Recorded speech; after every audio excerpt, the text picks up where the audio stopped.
Greetings from Gotham, Ms. Lane.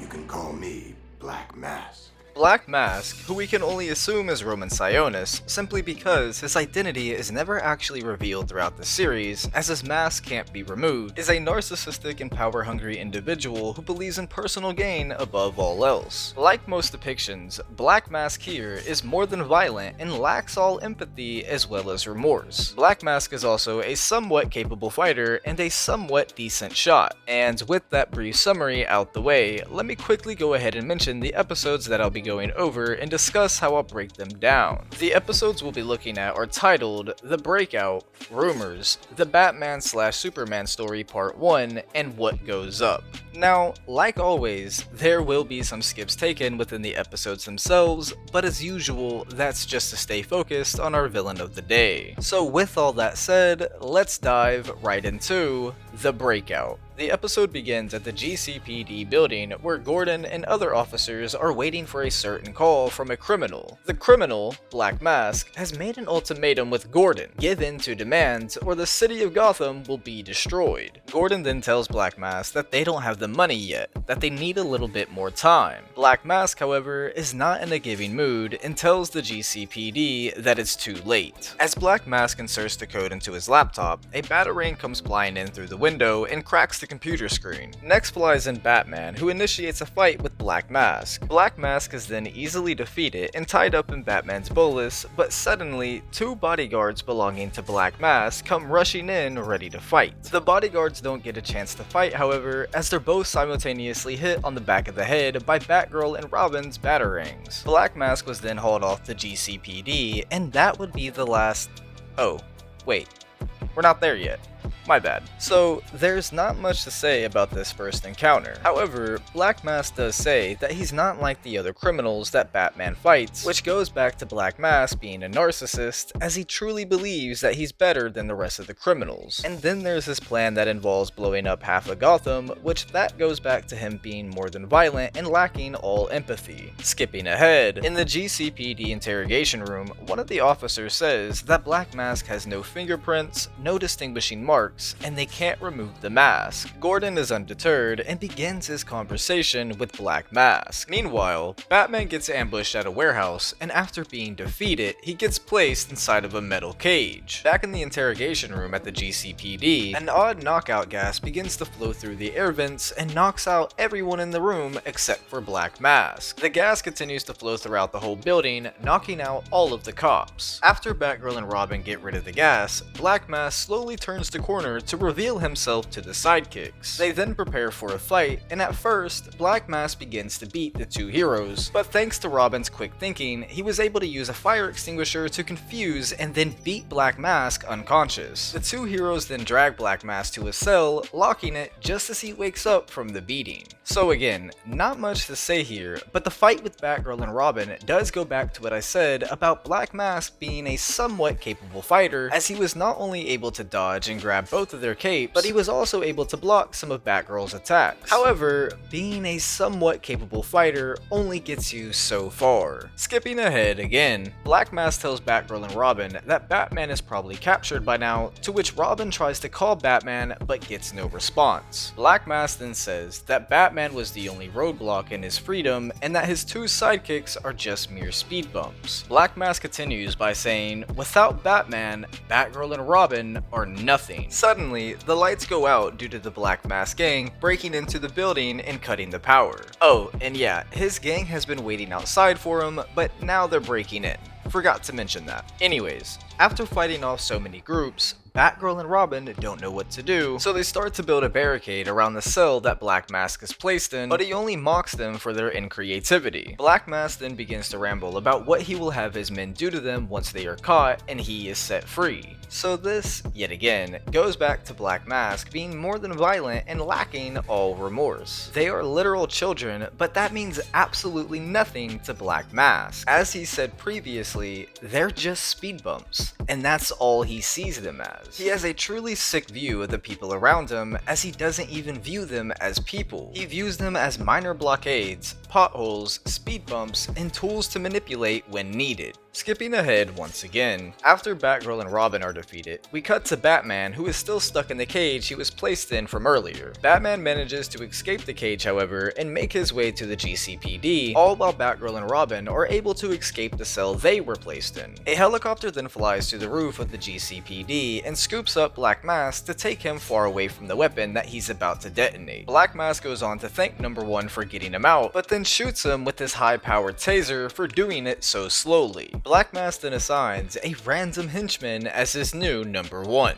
Just as he finishes appointing his new Number 1, Batgirl and Robin come rushing up the stairs to the roof. So this moment once again highlights the ruthless nature of Black Mask as he dispatches of his original Number 1 without any hesitation and then reappoints a new one right after. And the whole reappointing a new Number 1 will become a short-running theme as we'll see later on.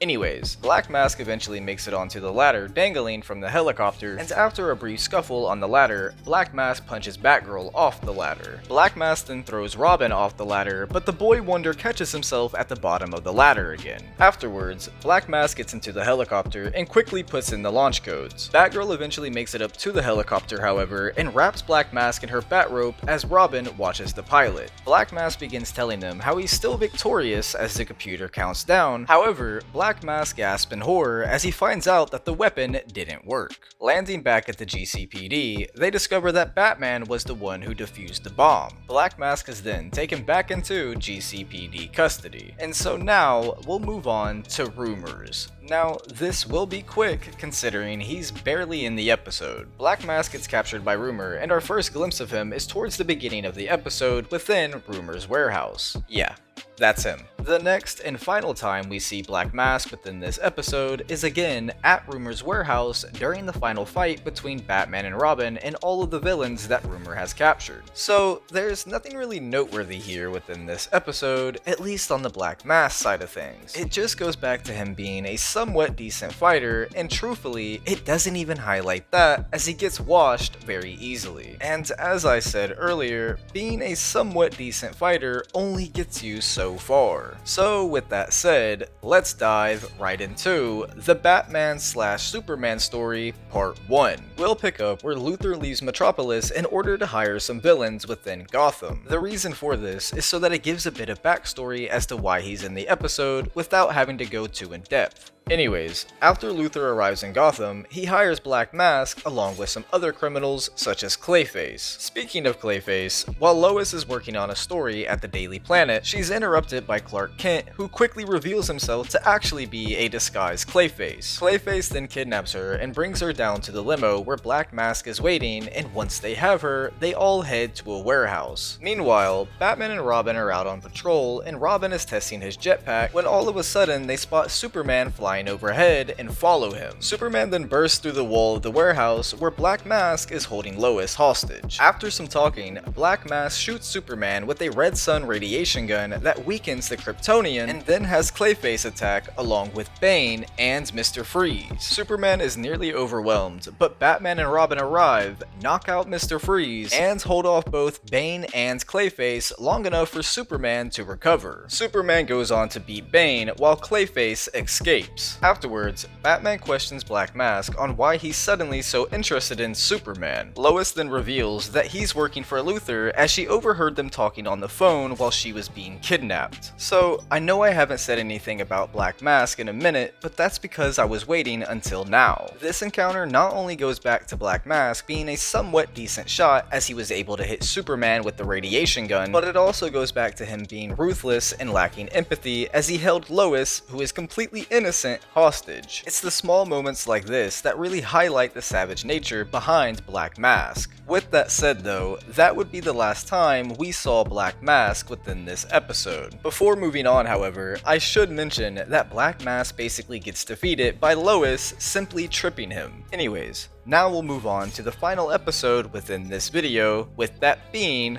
What Goes Up. The episode begins with Black Mask imprisoned at Arkham Asylum, strapped to a table while the doctors are trying to remove his mask to see what lies beneath. Black Mask starts boasting about how he will escape when a shadowy figure appears from the darkness and knocks out the guards and doctors. Black Mask then slips out through the window and into the river, where he swims out to his men along with his rescuer, the Shadow Thief, who are waiting for him. Skipping ahead, the Shadow Thief breaks into the Gotham Museum and tries to steal a meteorite from the home planet of Justice League member Hawkman. He inadvertently sets off an alarm and Black Mask arrives to chastise him for screwing up the job. The police respond to the alarm, but Number One, along with some other henchmen, keep them at bay. Batman and Robin also respond to the alarm and battle Black Mask's thugs, but are powerless against Shadow Thief, who can touch them but can't be touched. Hawkman then arrives and manages to score a hit on Shadow Thief, but Black Mask and the others make their escape. Now, I know I haven't said anything about Black Mask in a minute again, but that's just because there's not really much to say. There is, however, at least one thing to mention, and that's that Black Mask knew that Shadow Thief would mess up, so he made a plan to be there with his gang for when things hit the fan. This ultimately lets us know that Black Mask is a decent strategist. Skipping ahead yet again, Black Mask is extracting the nth metal from the meteorite and merges it with a chemical substance, allowing him to spray it on anything and cause it to float in the air. When Number One questions him, he treats Number One to a demonstration and boasts about how he plans to rob the Gotham Gem Depository. He then lets Number One float off into the sky and appoints the next ranking henchman as his new Number One.